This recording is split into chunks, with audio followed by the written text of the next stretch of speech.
forward. Remember, the balance is the key. The next thing is never underestimate the power of the mind. No, I'm not talking about it's all in your mind, but your mind is a very powerful contributor to how much pain you're in or how intense your pain is. Even though, and it can go as far as to nullifying your pain completely. And now there's a whole lot that goes into that. But the point I'm trying to make here is don't underestimate the power of your mind. And I'm going to give you a technique you can use that I use for myself. Next time you find yourself in pain, try this, okay? First of all, whatever you got to do, just try to take, even if it takes all your mental exertion, force yourself to relax. Force yourself to calm down. Tell yourself that it's okay to hurt. Yeah, it sounds crazy, especially when your whole body is exploding in off the chart pain. I know, I've been there, I've done that, and it does work for me, and I'm sure it can work for you. Try it, please do. Let yourself know that it's okay to hurt. And do everything you can do to try to relax. And the best thing you could do is I want you to try practicing closing your mouth. Try to be still. Take in a deep nasal breath. Hold it. Then let it out. One more. Hold it. Let it out. And keep doing that. And as you're taking in these deep nasal breaths and you're pausing and then you're exhaling, I want you to try to take notice of the amount of tension that you feel in your body. Really tune into that tension in your body. And focus on allowing yourself just to relax.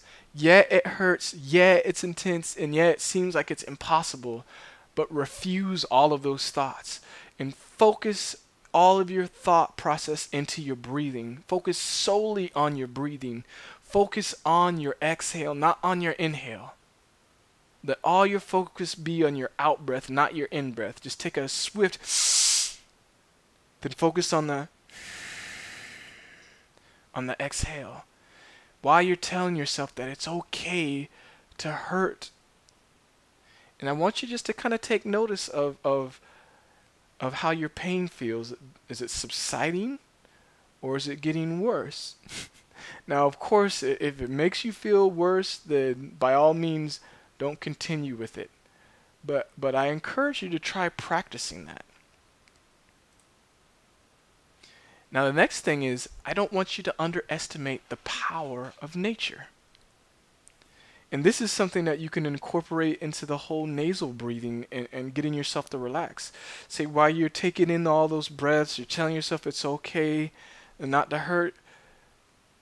If you have plants in your house, focus in on those plants.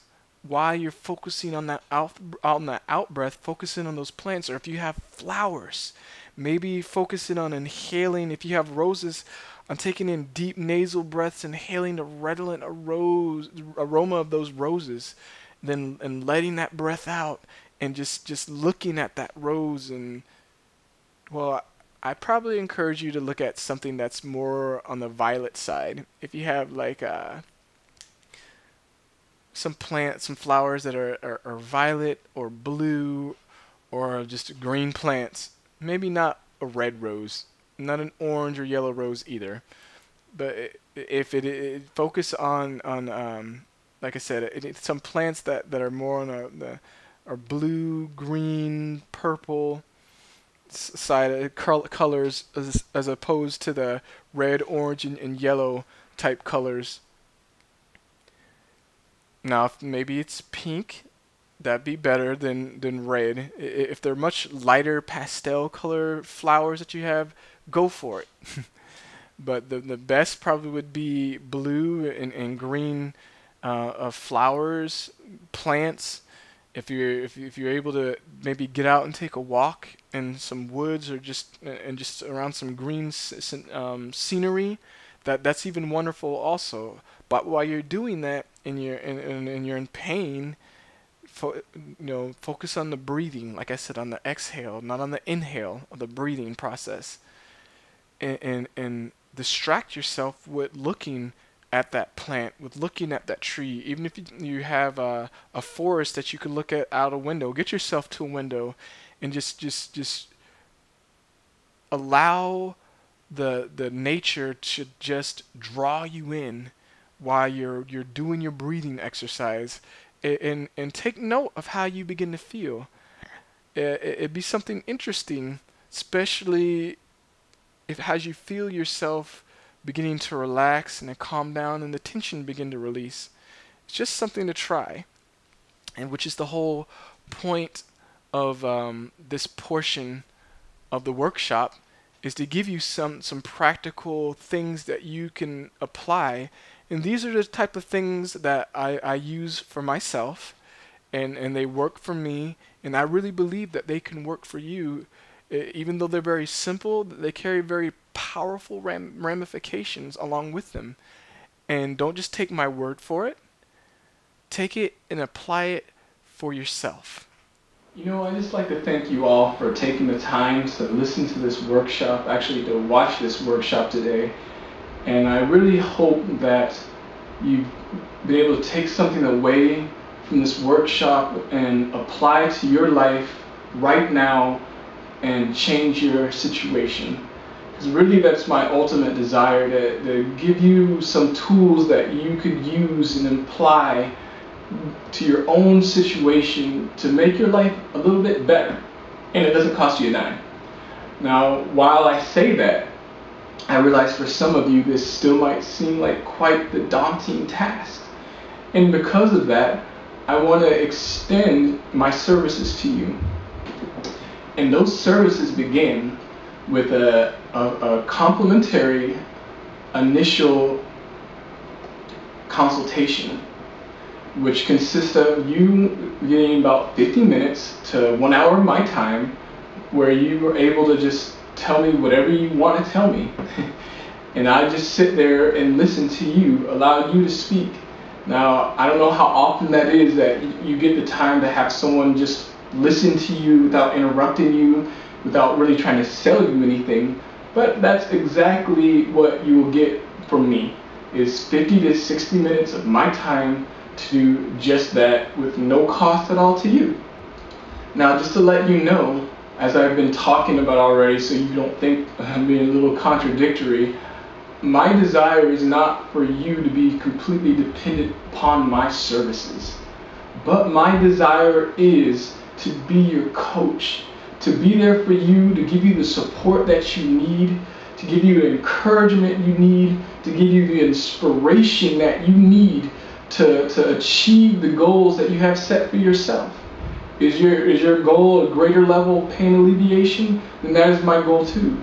Is your goal elimination of your painful state? That is my goal too. Now, I will not make any erroneous statements to you as if I can help you to be pain-free in 30 days. I'm not going to tell you any nonsense like that, because I'm not pain-free. 7 years strong, I'm done a 180-degree turn, but I'm not pain-free. And once again, time does not matter. Right now does not matter. I'm still moving full steam ahead towards pain elimination, because that's my goal for myself.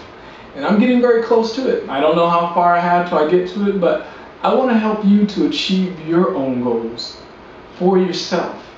In order for that to take place, I'll be using different elements, as far as I like to call them the fundamentals of pain induction, which encompass the mental, the physical, the molecular, and the nutritional stimulants that are involved in your painful state. Because yes, you may have had something like maybe a slip disc that happened 10 years ago and that began your journey into chronic pain, but little known to you, you might have some psychological trauma that's been suppressed and continues to be suppressed by your conscious mind, that's playing itself out, that began maybe 20 years ago in your life, that's only further contributing to the painful state that you're having right now. Then on top of that, you might have something in your diet that you might be having an allergic reaction to, not in a great enough way for you to take notice of it on the outside, but yet it's wreaking havoc on the inside, which is also contributing to your pain. And therefore, although I've broken down the fundamentals in 4 different areas, they're really all one, because they all overlap and intertwine and affect each other in different ways. Because you can't just have thoughts and not have those thoughts play out inwardly in your body, all the way down to the metabolic level in your body, to where you're expressing certain hormones within your body. Because that's exactly what happens. You have a thought, there's hormones that are initiated to play that thought out physically. You have a thought because someone said something to you, then the next thing you might find your fist flying towards their face. It's not a coincidence and it's not an accident.